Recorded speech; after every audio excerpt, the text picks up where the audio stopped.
ইনশাআল্লাহ আমরা হাতে হাত রাখতেছি, আপনারা প্রস্তুত হন। অনেক হয়েছে, অনেক 50 বছর দিয়েছি। আগামীর বিপ্লব হবে চূড়ান্ত ইসলামী রাষ্ট্র কায়েমের বিপ্লব ইনশাআল্লাহ। যদি বাংলার মাটিতে সংবিধানে কোরআন সুন্নাহ বিরোধী কোনো আইন থাকে, কোরআন সুন্নাহ বিরোধী কোনো ধারা থাকে, কোরআন সুন্নাহ বিরোধী কোনো নীতিমালা থাকে, কোরআন সুন্নাহ বিরোধী সকল আইন, সকল নীতি, সকল বিধান বাতিল বলে গণ্য হবে, বাতিল বলে গণ্য হবে।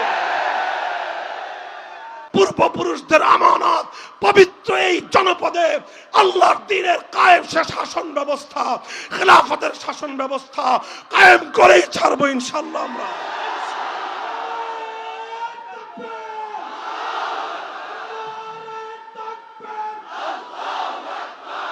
এই বাংলার জমিনে যে অভ্যুত্থান হয়েছে, সে অভ্যুত্থানের পরে